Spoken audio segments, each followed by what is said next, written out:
আমার মনে হয়েছে যে শহীদ পরিবারের প্রতি তার উদাসীনতা উন্নাসিকতা, নইলে কেউ এরকম অপরাধ করে 25 লক্ষ টাকা কমিশন দেওয়ার পরে তাদেরকে 2 লক্ষ টাকা দিয়েছে, 5 লক্ষ টাকা আহতদের দেওয়ার কথা বলেছে, 15,000 টাকা দিয়েছে।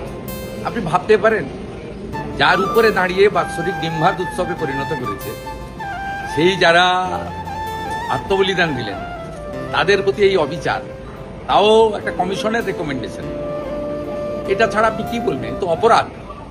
দ্বিতীয়ত হচ্ছে সুশান্ত চ্যাটার্জি নিজে বলছেন তার রিপোর্টে যে কোনো তথ্য আমাকে দেওয়া হয়নি রাইটের।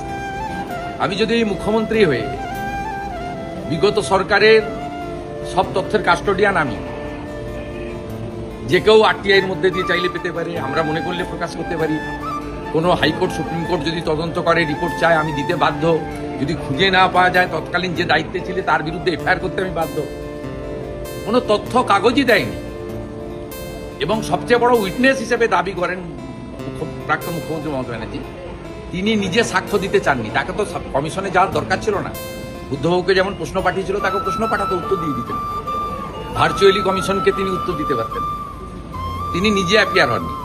আর সবচেয়ে বড় প্রামাণ্য হচ্ছে প্রয়াত পঙ্কজ বন্দ্যোপাধ্যায় বলেছেন যে আমাকে ডাকা সত্ত্বেও যাননি।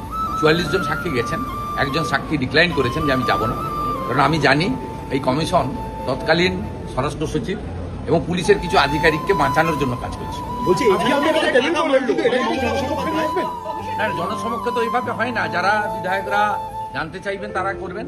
আর ওনার যে রেকমেন্ডেশন পার্টটা রয়েছে সেটা আমি মিডিয়া গ্রুপে এবং সোশ্যাল মিডিয়াতে দিয়ে দিচ্ছি। ওনার যে রেকমেন্ডেশন পার্টটা রয়েছে এত বড় তার দেওয়া সম্ভব। আরেকটা গুরুত্বপূর্ণ, আপনি এফআইআর এর কথা বলেছেন, আপনি এফআইআর এর কথা বলেছেন, এবং আহত তারা যদি কমিশনের সুপারিশ মতো ক্ষতিপূরণও চায় আর নতুন করে এফআইআর করতে চায়, বর্তমান সরকার তাদের ওয়েলকাম করছে। এটা তো নরেন্দ্র মোদীজি করে দেখিয়েছেন। 84 সালে শিখ দাঙ্গার বিচার তো উনি এসে দিয়েছেন 2014।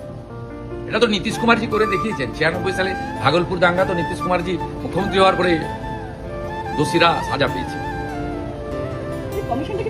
তারপরে কি 20-তে 21-এর স্মরণ হলো আজকে, 20 তারিখে 21-এর স্মরণ, এতদিন তো 21 তারিখ মানে স্মরণ নয়, না মানে তাদের বিচার, না বিচারও নয়, সত্যের উদ্ঘাটন।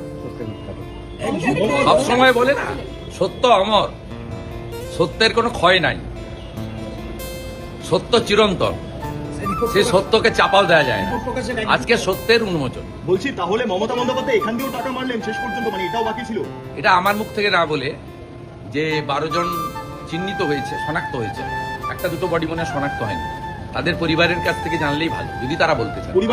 আমি যা বলেছি সুশান্ত চ্যাটার্জির রেকমেন্ডেশন এবং implementation, as a chief minister house চললে বাইরে বলা যায় না, হাউসে বলেছি। এবং যে সদস্য চাইবে অ্যাপ্লিকেশন করে কপি ফটোকপি